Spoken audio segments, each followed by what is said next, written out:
वंदे मातरम साथियों, IMP batch 2026 में आप सभी का स्वागत है। आइए, हम पढ़ रहे थे पशुपालन, यानी कि पशुपालन में आज हम पढ़ने वाले हैं मुर्गियों हेतु गृह व्यवस्थाएं। ठीक है, इसके पहले हमने मुर्गी पालन से कुछ बेसिक चीजें समझी थी। आज हम पढ़ने वाले हैं कि मुर्गियों के लिए गृह व्यवस्था कैसी करना चाहिए। इसमें ज्यादातर आप लोगों के ऑब्जेक्टिव पूछे जाते हैं। ठीक है, तो हम गृह व्यवस्था का मतलब समझते हैं कि भाई जो मुर्गियों के लिए पालने के लिए पोल्ट्री फार्म बनाए जाते हैं। क्या बनाया जाता है? पोल्ट्री फार्म, है ना। मुर्गियों को दो तरह से पाला जाता है। एक तो सामान्य तरीका होता है जो कि बहुत बड़ा व्यवसाय तरीका नहीं होता है, जिसमें नॉर्मल तरीके से मुर्गियों को क्या करा जाता है, पाला जाता है। घर में छोटे पिंजरों में भी पाला जाता है। और एक बड़े स्तर की हम बात करें तो पोल्ट्री फार्म बनाकर मुर्गियों को पाला जाता है। तो ये दो तरह की गृह व्यवस्थाओं के बारे में हम पढ़ते हैं। ठीक है, तो इस पोल्ट्री फार्मिंग यानी कि हाउसिंग से हमें किस तरह के हमारे क्वेश्चंस पूछे जाते हैं, उससे संबंधित हम थोड़ा सा कुछ पढ़ने वाले हैं कि भैया क्वेश्चन किस टाइप के हमारे बनने वाले हैं और क्या क्या पूछे जाने वाले हैं। तो हम समझते हैं, आपने भी शायद प्रीवियस ईयर के बहुत सारे क्वेश्चंस पेपर पढ़ चुके होंगे, उसी के आधार पर हम लोग नए क्वेश्चंस तैयार कर रहे हैं। ठीक है, तो हम समझेंगे कि भैया और 2026 में बोर्ड में किस किस तरह के क्वेश्चंस आ सकते हैं। सॉरी। तो सही विकल्प का यानी कि ऑब्जेक्टिव टाइप से पूछे जाएंगे तो पूछा जाएगा डीप लिटर सिस्टम रिलेटेड है। अब डीप लिटर, अभी हमने चैप्टर का नाम पढ़ा, चैप्टर का नाम समझ में आ रहा है कि अब जो भी क्वेश्चन पूछे जाएंगे वो मुर्गी पालन से रिलेटेड पूछे जाएंगे। तो क्या गाय से, भैंस से, मुर्गी से या सुकर से? भैया तो अभी डीप लिटर का मतलब क्या हो गया? मुर्गी से। ठीक है, एक व्हाइट लेग हार्न के लिए स्थान की आवश्यकता होती है। तो व्हाइट लेग हार्न मुर्गी की क्या है? नस्ल है। अब इसके लिए कितने स्थान की आवश्यकता होती है? तो आपको याद रखना 1 से 2 वर्ग मीटर। कितनी होती है? 1 से 2 वर्ग मीटर की, क्योंकि थोड़ी सी ज्यादा इसके लिए आवश्यकता होती है। अगला प्रश्न है, मुर्गी पालन में निम्नलिखित में से किस पर ध्यान देना आवश्यक है? प्रजनन व्यवस्था, पोषण व्यवस्था, बीमारियों की रोकथाम या उपयुक्त सभी। यानी कि ऐसी कौन सी बातों पर हमें ध्यान देना है कि सारी अब व्यवस्थित क्या कर सके, हम मुर्गी पालन कर सके। तो हमारा राइट आंसर आएगा उपयुक्त सभी। अगला प्रश्न है, एक मुर्गे के साथ सामान्यतः कितनी मुर्गियां रखी जाती हैं? वही जो है एक मुर्गी के साथ, यानी कि एक मुर्गी के साथ एक मुर्गी नहीं, एक मुर्गे के साथ कई सारी मुर्गियां रखी जाती है। तो आपको ध्यान में रखना है कि एक मुर्गे के साथ 8 से 10 मुर्गियां रखी जाती हैं, ताकि उनका निषेचन या प्रजनन की क्रियाएं सामान्य होती रहे। तो आप 8 से 10 यानी कि 8 से 10 मुर्गियों पर एक मुर्गा रखा जाता है। एक आदर्श मुर्गीशाला भूमि के धरातल से कितनी ऊपर होना चाहिए? भाई पानी, है ना, कुछ जानवर या बहुत सारी समस्याएं होती हैं, तो उसको कितनी हाइट पर रखना चाहिए? तो 3 फीट हाइट पर रखना चाहिए। आपका राइट आंसर हुआ, यानी कि उसको धरातल से 3 फीट ऊपर रखना चाहिए। रिक्त स्थान के आधार पर पूछा जाता है, मुर्गीशाला का औसत तापक्रम कितना होना चाहिए? 50 से 75 डिग्री फ़ारेनहाइट। ठीक है। दूसरा, पिंजरा पद्धति में मुर्गियों के पालने से विटामिन की कमी होती है। पिंजरा पद्धति, ठीक है, अगर उसे पिंजरा में बंद करके आप रखोगे तो यानी कि क्या होता है, उसमें आप उसको सनलाइट नहीं मिल पाएगी, और सनलाइट नहीं मिल पाएगी तो विटामिन डी की कमी होगी। किसकी कमी होगी? विटामिन डी की कमी होती है। अगला, आपने देखा होगा कई बार मुर्गीशाला में, है ना, जब प्रॉपर धूप नहीं निकलती है, बारिश का मौसम होता है, ठंड का मौसम होता है, तो मुर्गीशाला में बल्ब लटके हुए होते हैं, है ना, ताकि टेम्परेचर भी मेंटेन रहे और उनको लाइट भी मिलती रहे।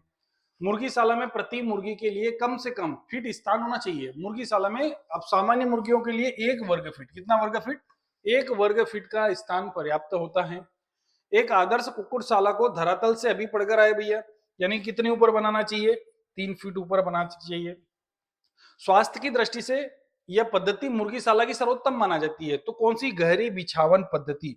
अगर इस पद्धति से बहुत अच्छी, स्वास्थ्य की दृष्टि से बहुत अच्छी मानी जाती है, क्योंकि ये पद्धति बहुत आरामदायक मुर्गियों के लिए होती है। ठीक है, तो याद रखना, स्वास्थ्य की दृष्टि से गहरी बिछावन पद्धति या गहरी बिछावन विधि बोल सकते हैं, गहरी बिछावन विधि। अगला है, सत्य सत्य में आपसे पूछे जाएंगे कि मुर्गीशाला में सूर्य प्रकाश की कमी से पक्षियों में विटामिन डी की कमी होती है? तो होती है सब, है ना, हो जाती है, बराबर होती है, अभी पढ़कर हम आए।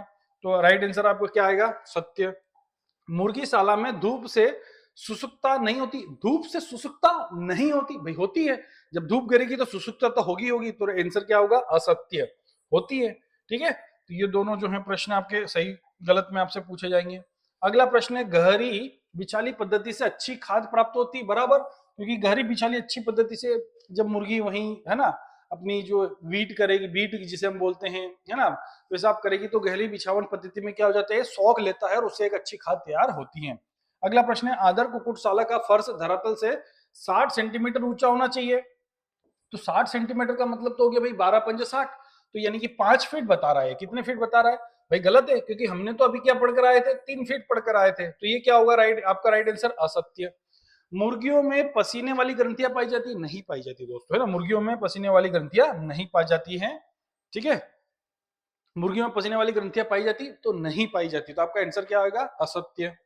अगला प्रश्न है आपके, सही जोड़ी की हम बात कर रहे हैं, तो सही जोड़ी में परचेज या बसेर, ये लेइंग नेस्ट है ना, फीडर, ट्रैप नेस्ट और कुक्कुट ग्रह, ये सब एक ऐसे आइटम्स हैं जो कि मुर्गीशाला में उपयोग किए जाते हैं, जिसे हम बोल सकते हैं मुर्गीशाला में उपयोग होने वाले यंत्र।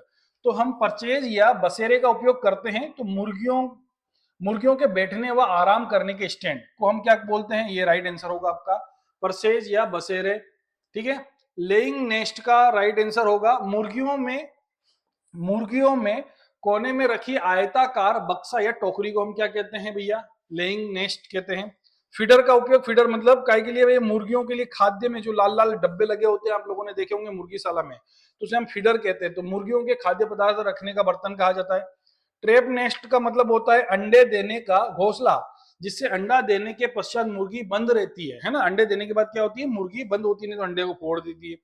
कुक्कुट ग्रह यानी कि बैटरी पिंजरा प्रक्रिया, है ना, बैटरी, कुक्कुट ग्रह को हम बैटरी पिंजरा प्रक्रिया भी कहा जाता है। ये राइट आंसर होंगे आपके, ये सही जोड़ी आपकी हुई, डायरेक्ट मैंने बताई है, बिना समय गवाए हुए आप लोगों के ऑब्जेक्टिव याद हो जाए, ठीक है ना, इसलिए मैं जल्दी से फॉरवर्ड और ऑब्जेक्टिव टाइप ही क्वेश्चन हमने बनाए हैं, ताकि आप ऐसा हमने जितने भी लेक्चर्स बनाए हैं, उन लेक्चरों में ऑब्जेक्टिव यानी कि जिस चैप्टर से ऑब्जेक्टिव पूछा जा रहा है, हमने सिर्फ उस पर ऑब्जेक्टिव पर फोकस करा है। जिस चैप्टर से 2 नंबर का, तो उस पर 2 नंबर का फोकस करा है, जिससे 4 नंबर का, तो हमने उसमें 4 नंबर क्वेश्चन पर ही फोकस करा है। इसलिए आप लेक्चर को बहुत अच्छे से देखें, ताकि बोर्ड के नंबर आपके और परसेंटेज इंक्रीज हो, ठीक है। एक शब्द के वाक्य में उत्तर, 100 भारी नस्ल की मुर्गियों के घर की माप लिखिए। अब भैया 100 भारी नस्ल यानी कि हेवी जो मुर्गियां होती हैं, उनके नस्ल के भार में हमें कितनी जगह, अभी हम पढ़ कर आए थे, 1 वर्ग मीटर तक भी जगह छोड़ना पड़ती है ना, नहीं तो सामान्य मुर्गियों के लिए तो 1 वर्ग फीट भी काफी होती है। तो हम बात कर रहे हैं कि भारी नस्ल की मुर्गियां हैं, तो उसके लिए मुर्गीशाला का आकार क्या होना चाहिए, तो जो है या तो 20 इंटू 65 लिख सकते हैं, 65 इंटू 20 वर्ग फुट होना चाहिए। कितना होना चाहिए, 65 इंटू 20 वर्ग मीटर। एक मुर्गी घर में अधिकतम कितनी मुर्गियां रखनी चाहिए, तो आपको 250 मुर्गियां लगभग रखना चाहिए, नहीं तो फिर बहुत ज्यादा भीड़ भाड़ हो जाती है खाने में, इनमें सारी समस्याएं आने लगती हैं भैया, ठीक है ना, तो आपको ये ध्यान में रखना है। अगला प्रश्न है हमारा, 20 बाई 50 वर्ग मीटर आकार की कुक्कुटशाला में कितने व्हाइट लेग हार्न, अब व्हाइट लेग हारने की बात कर रहे हैं हम, तो यहाँ सिर्फ 50 ही रख पाएंगे, ठीक है, क्योंकि व्हाइट लेग हारने के लिए बहुत ज्यादा जगह चाहिए। मुर्गी पालन की सर्वाधिक सघन आवास प्रणाली कौन सी है, ये गलत है भैया, है ना, गहरी, याद रखना यहाँ पर गहरी बिछाली, ठीक है, गहरी बिछाली विधि या पद्धति बोल सकते हो, ठीक है, ये विधि होगी, यहाँ राइट आंसर आएगा, मुर्गी पालन की सर्वाधिक सघन आवास प्रणाली कहलाती है। मुर्गी घर सदैव किस दिशा में बनाए जाते हैं, तो दक्षिण दिशा में, कौन सी दिशा में, दक्षिण दिशा में बनाए जाते हैं, ठीक है।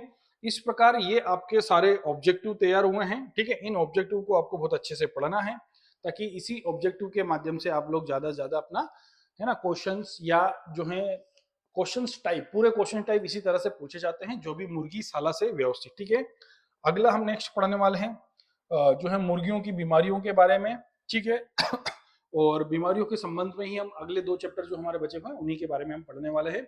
इसलिए अगर आप बहुत अच्छे से रिवीजन करते हैं इन लेक्चरों का, तो आपका बोर्ड में रिजल्ट 100% इंक्रीज होने की मेरी गारंटी, ठीक है। तो इसलिए आप एक बार 1 या 2 लेक्चर, 15-20 मिनट के ज्यादा से ज्यादा लेक्चर हम बना रहे हैं, 15 से 20 मिनट का, उस 15 से 20, 12, 15, 20, 12, 15, 16, 17 मिनट, 20 मिनट का तो मेरे ख्याल से अभी तक गया नहीं होगा, और 12, 15, 17 मिनट का वीडियो है। इस वीडियो को एक एक 2-2 वीडियो भी आप देखेंगे, तो आपकी एक बोर्ड एग्जाम के पहले ही आप पूरे सारे जो है सब्जेक्ट और सिलेबस का रिवीजन लगा सकते हैं, ठीक है। अगर आप चैनल पर नए हैं तो चैनल को सब्सक्राइब करें, लाइक करें, ठीक है, और दोस्तों को शेयर करें। अगर आप भी अच्छे से पढ़ाई कर रहे हैं तो अपने दोस्तों को भी करवाएं, ताकि उनको भी अच्छे से समझ में आए और उन तक ये वीडियो जरूर चले। मिलते हैं कल। वंदे मातरम।